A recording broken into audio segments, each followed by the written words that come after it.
Today's Cowboys Report is presented by the Fetch Rewards app. Earn points on any receipt from any store or restaurant when you scan them using the app and get yourself 3,000 bonus points. You can then redeem for gift cards by using promo code Cowboys at chatsports.com/fetch. Joining us on today's show once again is Jane Slater. Jane, thanks for coming on, as we often do on Tuesdays. You know, every time you think it's the off season, there's nothing to talk about. There truly is, and we've got a lot to get to today. Let's begin with the coaching side. This time, Kellen Moore, as he is a finalist for the Miami Dolphins job. What are you hearing on Kellen Moore's chances of getting that job? And if he doesn't get it, what ends up happening with him in Dallas? Well, Jerry Jones went on 105.3 The Fan. We give them a lot of love here. We need a sponsorship from them. Went on 105.3 The Fan last week and seemed very confident that Kellen Moore was coming back. And it was very similar to when we all but thought Kellen was on his way to Boise State, and then he stuck around for another year. So maybe Jerry knows something that we don't. But how many coaching jobs has Kellen gone out and interviewed for at this point, Tom? Before we started the show, we started kind of going down the list. He talked to Philadelphia last year. He's talked to Minnesota. He's now talked to Miami, Boise State. I don't know if this is helping other teams get a sense of the offense or if they're truly interested in Kellen. But sometimes, a denial or a delay is a blessing for some folks. Matt Eberflus, I know, was bummed out that the Houston Texans job didn't come through, and then he ended up getting a better situation with Chicago Bears, better management style, a better franchise for what he wants to accomplish. So maybe these delays are good for Kellen, but I do think that things are going to potentially look a little different next year. Jerry alluding to it a little bit again on that 105.3 The Fan interview. There has been frustration in the building, at least internally, that they're not getting the ball to the playmakers. In other words, I've heard people say, look at what the 49ers are doing. You're getting the ball to Deebo Samuel. Look at what the Rams are doing. You're getting the ball, to Cooper Kupp. You're making things happen with your playmakers, and we're not seeing that all the time. I think some of us have looked at these games and been scratching our heads going, why did that guy's open? Why? And Mari Cooper himself frustrated at points this season that the ball didn't come his way. So I don't know if that means, even though Mike McCarthy told me this year, Tom, if you call it, you install, if that means Mike's going to start co-calling it.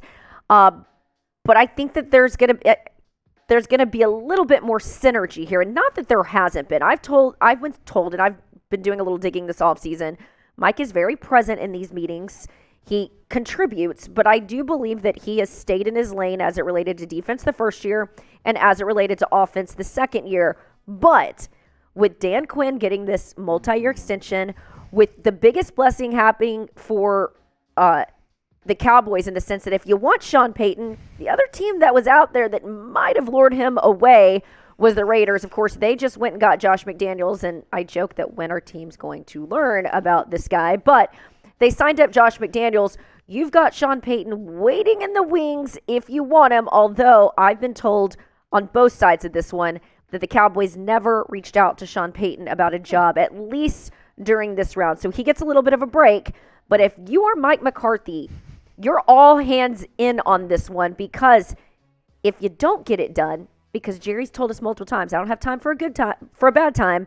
You've got Dan Quinn with the multi-year extension, and you got Sean Payton waiting in the wings. So I expect Mike McCarthy to be even more invested this year. Wouldn't you be? If you knew that there was someone else gunning for your job? Kind of have to, right? Yeah. I think the excuse train kind of goes away there. So, who do you guys want calling the plays? Is it Kellen Moore, Mike McCarthy, Doug Nussmeier? Not somebody outside the organization?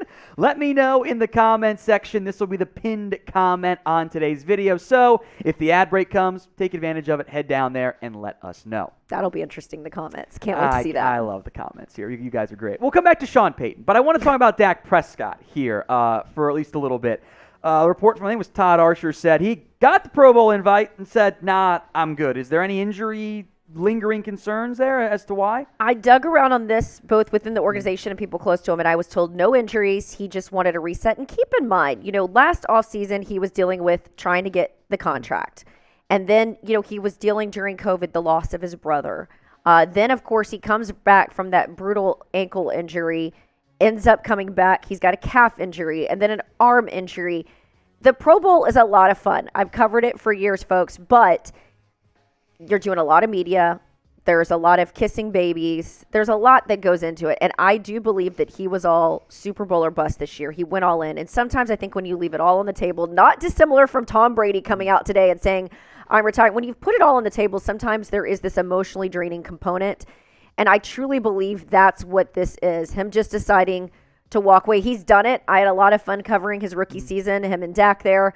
But there'll be plenty more for Dak Prescott. And I certainly respect when sometimes people, it's kind of like an iPhone charger. If sometimes you need a hard reset in order for it to work at its best and to have optimal performance. And I think that's what's happening here with Dak. And I know Dak's a super hard worker in the offseason, so a little bit of break is probably good for him in the end.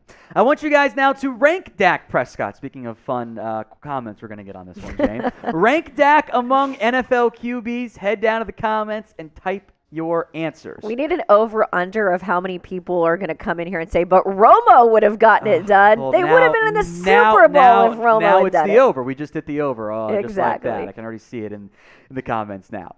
Today's show is presented by the Fetch Rewards app. You can download it for free at chatsports.com/fetch. What the app does is allows you to scan your receipts from anywhere. Favorite store, restaurant, local tiny ma and pa shop, gas, whatever, you name it. Download it at chatsports.com/fetch. As you scan your receipts, you're going to get points that you can then redeem for gift cards to your favorite store or restaurant. And we're going to hook you guys up with 3,000 bonus points when you use promo code Cowboys at chatsports.com/fetch.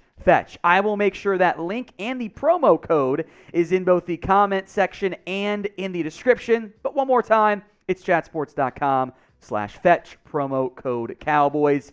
Simple. Turn your receipts into gift cards. Make your receipts work for you instead of just throwing them away or leaving them in your trash bag because you forgot to take it out at the end after your grocery store run like I always do. Chatsports.com/fetch. Promo code Cowboys gets you 3,000 bonus points.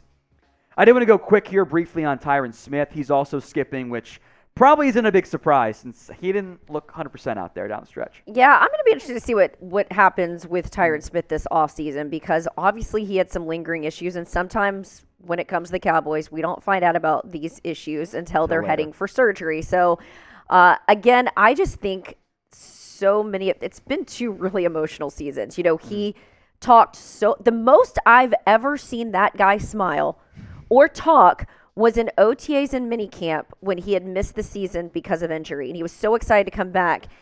And then I think for him and Dak both, you set these high expectations for yourself and you fall a little short of it. I think that's hard and it's frustrating. And I'm not saying this team is mentally soft. I think that they're being smart and how they approach these things. And again, Tyron Smith has been to plenty of Pro Bowls. And I'm not saying that the Pro Bowl isn't something you should want to participate in or that it's not an honor, but it's also sometimes when you aren't initially voted in and you're sort of the understudy sub, you're the second option. I don't know. So sometimes I just think it's nice to decompress for some of these guys. Will you guys be watching the Pro Bowl this year? I don't watch it anymore. I'm just kind of like I think Vegas will be interesting. The way that they're doing it in Vegas this year. I think that will make it interesting. Orlando. There could be some bad. I covered that Pro Bowl for 3 years, and every time it would literally start pouring rain, and I'd be hiding under a tarp, or it would literally drop down cold. And everyone's like, well, it's so much fun. Well, I can only go and hang out at Disney so many different times. Although the last time I stayed on the property, the Animal Kingdom, and you've got giraffes on property, which is kind of fun. But it's fun. Yeah. All right, so let us know why for yes and for no in the comments. You kind of alluded to the Sean Payton stuff. I think this is the last time we'll talk about Sean Payton for at least a couple days. We said that when Mike McCarthy signed his 3-year deal. I mean, look, we both know this. Every time the Cowboys lose a game this year, Sean Payton rumors immediately. And you mentioned this pre-show.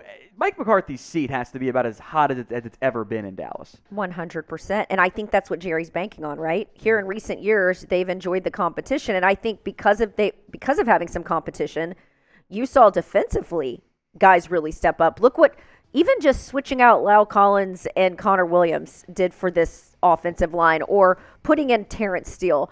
You just haven't really had competition at coach or at a lot of positions in recent years. And so I think maybe Jerry and Steven, there is a psychology behind this.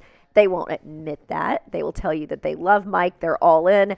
I don't know if I bought we weren't committing to Mike McCarthy because we wanted the competitive advantage to retain Dan Quinn in this building. If that's the case, why aren't you playing competitive advantage with Kellen Moore? I didn't understand right? that logic just doesn't track for me. Right, but seriously, are you saying that Dan Quinn deserves more of a competitive mindset than Kellen Moore? In other words, you were more afraid of losing Dan than you were Kellen? It just sends an interesting message. It does. So I am excited to see excited and also fearful a little bit of the Sean Payton conversation we'll have throughout this season, by the way. So, more fun questions for you guys. Will Sean Payton ever coach the Cowboys as head coach, of course? A for yes, he will. B for no, he will not. That's going to be fun. It literally is going to be on his tombstone. Oh, yeah. Literally. That's just... Here lies the man that almost coached the Cowboys every year. I did want to spend some time here on the Senior Bowl and draft just a little bit here with Senior Bowl practices underway this week. You mentioned 3 positions to kind of keep an eye out for here. What are the Cowboys plotting this week and moving forward in terms of potential draft needs? Well, this will surprise no one that follows the Cowboys or keeps an eye on this team. Offensive line. I mean, if you could draft like you did on defense, when you just went down and you just went all in. Boom, boom, boom, I mean, the offensive line, I think you need depth there, and I think you really have to account for what a future might look like in the absence of Tyron Smith over there at left tackle. What are you going to do with Connor Williams? I'll be shocked if he's back next year. You sat him down and then he came back and he was still penalty heavy. What are they going to do with Lyle Collins? Does he move back over to his position? Do they move him? Do they ask Zach Martin to move?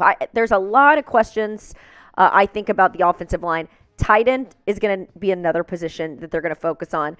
I sort of said, so does this mean blocking tight end? Finally, I was told just tight end in general. And safety, it's an area that they have just not figured out and addressed. So that'll be another area that they'll keep an eye on. You mentioned 3 names, just overarching guys to watch combine mostly. Zion Johnson out of Boston College. He's going to be at the Senior Bowl, at least I believe he is, by the way. Mm-hmm. 2 names that many of you guys have mentioned in the comments section, Kenyon Green and Tyler Linderbaum. Yep. Linderbaum seems a bit more like the reach of those guys, right? Like the there's needs, wants, right? So he's your want, but you're going to have to identify probably a need at that point. And I also think when you look at center, I think they can get away with Tyler Biotish. He sort of started to come along. And so I think that they're set there. But, yeah, those are going to be a couple of eyes, at least on the offensive line, to keep an eye on. And for me, to an extent, it's kind of Linderbaum or bust at center because just to kind of roll it back with Biotish for one more year. As many of you know, I am big safety guy. Every year I fall in love with at least one safety, and the Cowboys never end up picking them. Is this the year that they invest even just a top 100 pick on the safety position, or am I just getting my hopes up for no good reason there? I think it makes more sense at offensive line that's if they can find something like in the first round. Look how successful they've been in years past with going offensive line. The Zach Martin versus Johnny Manziel debate, that has played out well for them over the years. Tyron Smith when you took him, Travis Frederick. So I think now is the time to start reinvesting in the Great Wall of Dallas. I think that's going to be their bread and butter. But if they can get a safety in the second round, third round, I think that's where you start looking at addressing that need. Because we know, and we've seen in years past, they're not going to go get one of those sexy safeties in free agency. And I don't know if there's really a sexy safety out there for you. Any particular names at safety and or tight end to keep an eye out for? I keep in touch with a lot of position coaches in the offseason, so I reached out to them because they're the ones that have the pulse on these guys. They're training them. They're working with them leading up to the draft. So here's a couple of names. Dax Hill out of Michigan. Jalen Pitre out of Baylor, Lewis Cine out of Georgia, and Kerby Joseph, which I know you're a fan of, out of Illinois. I like a lot of those guys because I always end up falling in love with the safeties. So you are giving me hope that this is the year the Cowboys invest big at safety. So if they don't, have shocked us with Mike McCarthy and his staff, right? True. Like in years past, I was running a perfect record of telling who you were picking in the first round. And here lately, they've done a little surprise. Like Micah Parsons' thing was surprising, but so was losing those 2 corners. ahead of him. But man, Micah Parsons paid off, And didn't he? they did not think CeeDee Lamb was going to be there either. Nope. And then so you got Trayvon Diggs in the second round. It worked out wonderfully for them. We will have plenty of NFL draft coverage for you guys right here on the channel. So if you haven't already, hit that big red button and subscribe. And Jane, thanks again for stopping by. Always a pleasure. Good seeing you.